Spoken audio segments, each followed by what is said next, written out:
Yo, what's going on, Dragon Ballers? Welcome back to another deck profile. Today I'm here with Austin, who was actually on the channel recently. I want to say maybe a month or two ago with his first place OG Broly list. Now he's here to talk to us about his Soul Striker Gohan deck. What's going on, Austin? Hey, how are you doing? Thanks for having me back again. My pleasure, man. So, yeah, when this tournament was reported to me, I saw this title of a deck in the top cut, and it was Soul Striker Gohan, and I was like, well, that's not a leader. So it just really piqued my interests about what the deck had to do with, and I kind of got the gist. It features the new Gohan stuff, the new skill support from set 13, and it's really cool because I did talk about this in the video actually, where I think that Soul Striker can actually house that stuff very effectively. So before we, get into the nitty-gritty of the deck, why did you choose to play Soul Striker with the Gohan skill list stuff instead of the Gohan leader itself? I just felt like Soul Striker, of course, with the extra energy, gives you the ability to be more defensive when you want to be, and just gives you more utility. And so I looked at a lot of the cards with the set coming out and figured I might try Gohan, but to start off with, I wanted to blend some skillless support, cards that search for skillless or have different effects from a couple of different sets, along with, of course, the new finisher, which is an amazing card. Cool. All right, so with that out of the way, we will get into some of the main deck stuff. So here's your skillless engine. Now, I gotta say, I think this might actually be better than the Gohan version of the deck, and here's why. So in Gohan, you have to play all 8 of the skillless guys, right? And in this deck, you've obviously been able to save space by only playing 6. And in this deck, you can play Goku Nimbus Master, which, yes, can only be used defensively, which is maybe a downside of the card, but you don't have to play 8 energy fortification battle cards, right? In the Gohan deck, that just takes up so much deck space. So, did you feel like these numbers were correct, or would you maybe play another Nimbus Master? How did these numbers work out for you? I like these numbers a lot. At first, I was playing a few extra cards in the deck list coming out to about 55, 56, because I felt like I wanted to see 1 or 2 more skillless in the deck and a couple of little things. And then a teammate convinced me just to cut it down and streamline it a little bit more. And Nimbus Master, if I saw it turn 1 or turn 2, which I did a lot throughout the day, was an excellent play. There were a lot of times that I got one of these skillless out right away at the start of the game. And yeah, that was part of it too, is I felt like this was just a simpler way to get the skillless out.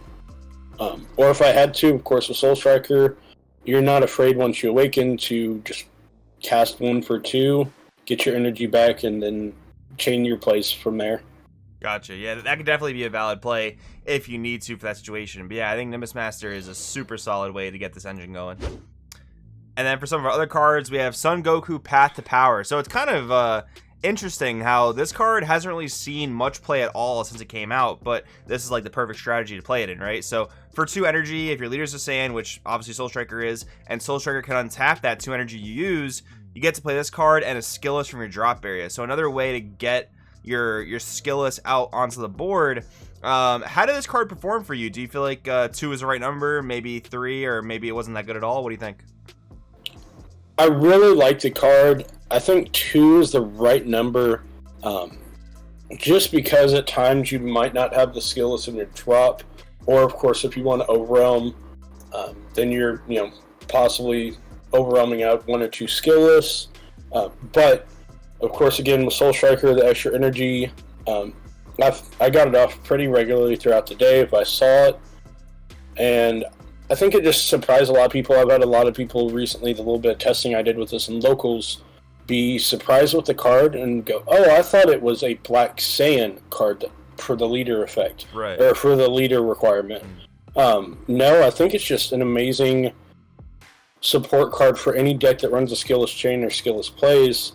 And then, of course, if you're seeing things that have removal, counter plays, different things like that, where you might get your skillless out, but it might not make it a turn. It's really easy to get him back. And then just the dimensional support Trunks was another way for me to search the deck offensively, kind of similar to Nimbus Master. Pay 1 to get a skillless out. This one with just a little bit extra effect and extra body. Very cool. And then you mentioned that Gohan Astonishing Strike was an incredible boss monster. I definitely think it's a really strong card. One of the common complaints people have about it, though, is like, oh, it just gets negated and then, like, whatever. But I think the real benefit of this card is wiping your opponent's board. So was the board wipe super impactful for you? It was. Often the board wipe was more beneficial to me with, of course, blue not having a lot of removal at times in the past, and this removal going to the bottom of the deck rather than giving him back the cards. There's a lot of times I brought him out that, of course, the attack did get negated. And heck, even if I restood him and swung again, it might have been negated as well. But still, he was often swinging for game, then clearing the board, and then he's still there. They have to deal with him, have some sort of answer for him.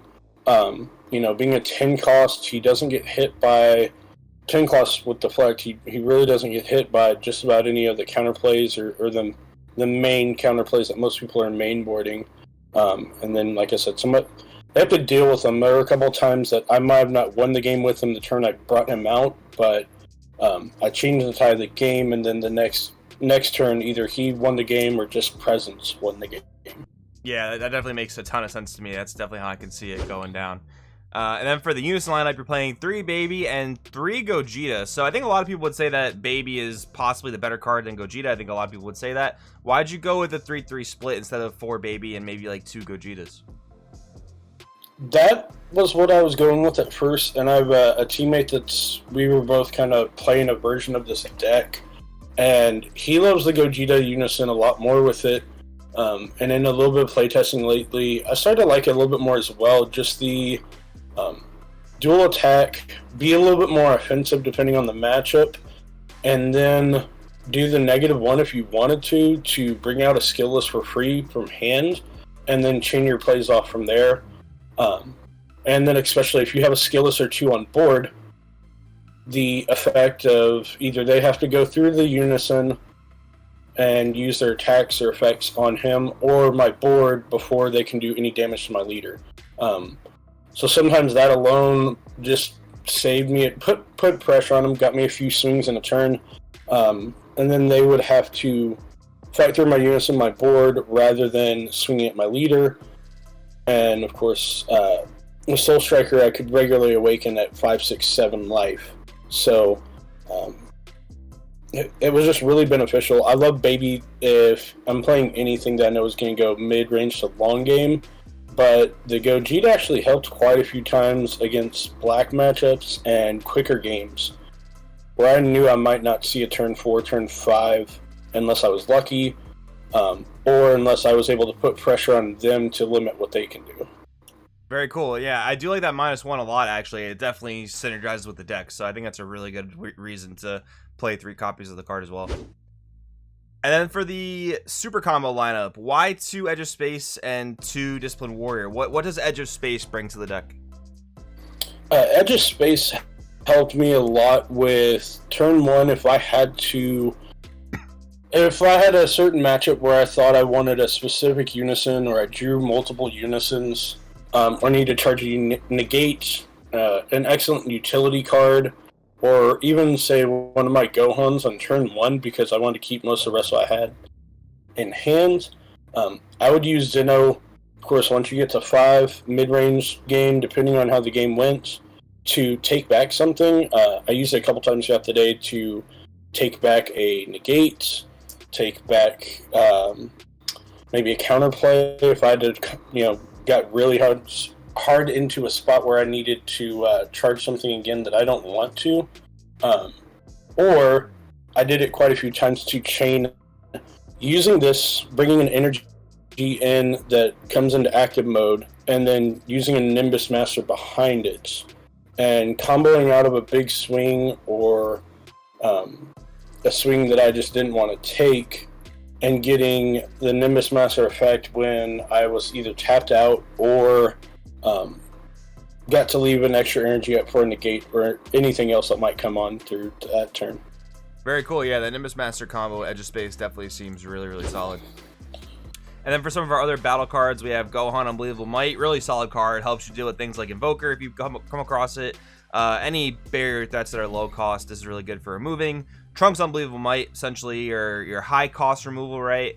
Janemba Bewitching Blow, with how easy it is to play skillless battle cards in this deck. You really just want to have that free attacker. It's almost like another form of Overwhelm in the deck as well. And then only one Baby Golden Avenger. So was that kind of like a space thing, or were you not really trying to like rely on the card? What was the idea with that?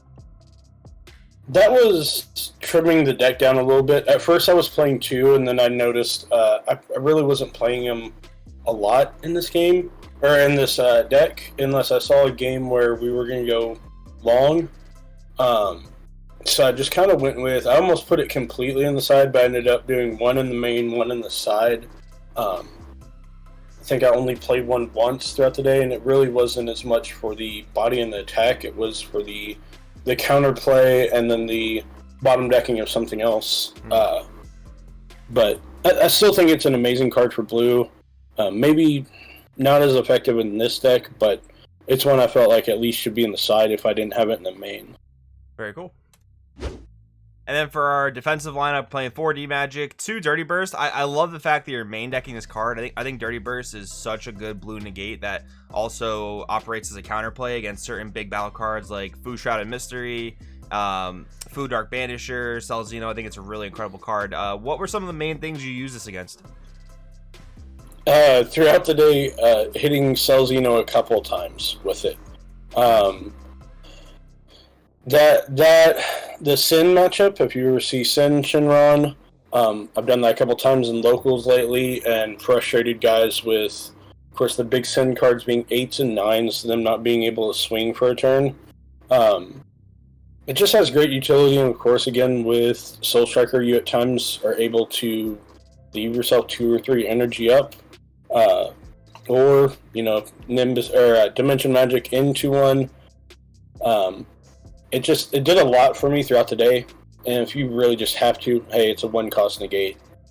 That's pretty easy to get off, but it's been really effective for me, and I love the card right now with a lot of decks playing big boss monsters for less energy or getting big things out on turn 3, turn 4. This can be the answer to completely stop a turn without me having to see the baby secret. Gotcha. And then overall, the sideboard, just going through it, we have 2 Koizukai. Makes a lot of sense. It's good against a lot of matchups like King Piccolo, anything that plays a rival. Makigabora, great against your linear strategies like Dark Broly and things of that nature. Strive to be the best. What were some of the things you were looking for that? Was that more for like red-green Piccolo decks, or what were you thinking with that one? Possibly. Another one for me was Vegex decks, some of the Vegex decks and Gogeta decks that are swinging a lot with the 1-drops or using them. I'm just trying to think of cards that had good utility to it. I put it in the side. There are a couple decks in theory that I thought it would be useful against. I actually didn't cite it in at all throughout the day. Gotcha, yeah. The most common things I cited in were most of the rest of the side. Most of the rest of the side saw play. That one was the one that really just kind of stayed there. Gotcha, yeah. I mean, if you don't come across the matchup where it's relevant, yeah, but that doesn't necessarily mean it wasn't the right call, right? Just like you didn't happen to come across those matchups. Yeah. And then Deborah Ritual of Hand, this is really cool. I think this is a really cool card in the sideboard. And it's interesting too that you main deck Sand Instincts. I think Sand Instincts is a really good card in Soul Striker because you're able to untap that 2 energy. But it's nice that Deborah is a card now because people don't have to necessarily go out and buy Sand Instincts anymore. I'm curious if the Vegeta Sand Tenacity ever actually came up for you. Did you play against Invoker or any of the bird decks? It did not. I saw I did see one King Vegeta deck, but it doesn't, of course, trigger against certain things in the deck. I like the card in theory, and it's one of those I put in just in case I ran into it, because, of course, at a big money event, I'm not sure what I'm going to see. I still think Invoker's a really good deck. I know a lot of people don't like playing it, or it's just not as prevalent anymore, but I put it in there again. It's kind of the same thing as the Goku is. Something that, in theory, okay, I got a couple of things in my head that if I see this deck, I'll side that in. But it didn't really do too much for me. The one time I sided it in, I never saw it.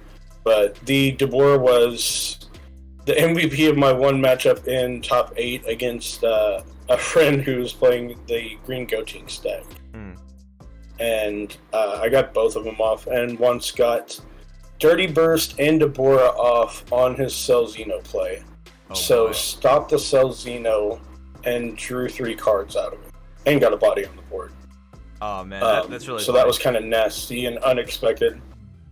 Yeah, that's actually a really funny play. But anyways, with having gone over the deck, any changes you would make to the main or sideboard you can think of? I really like the main. The one thing I would think of is possibly putting the Quichikai in the main somewhere. Maybe taking out that other Golden Avenger and maybe one of something else and putting it in. It's just something that I sided in regularly throughout the day and really like the card. And then of course with Soul Striker, 1 energy for something like that, you can regain that energy. It's not a big deal, and just help you cycle the deck if I'm not seeing the draw 2 apes. So that would be the one thing I think. Otherwise, I really liked how the main played for the most of the day. The side would maybe be the thing that I would tinker with a little bit more. Gotcha. Very cool, man. Any shout outs you want to throw out there? Sure. Shout out to Gamers XP there in Shreveport again for throwing on a great event. This is their 2nd one, and I think they're wanting to start every other month doing this big money event down there in Shreveport. So, anybody within a good few hour drive, 5-hour drive from there, it's a nice event to hit up, and it's a pretty good shop. City Boys, my guys that I hang out with. Carlos, my friend who was kind of I think if we played out through top 4, we split top 4. I think if we played out through the day, the event was his. His list was fire. His mecha was the only thing I lost to throughout the day. So, shout out to him. All right, man. Very cool. Thank you for your time. We'll see you next time. Thanks, man.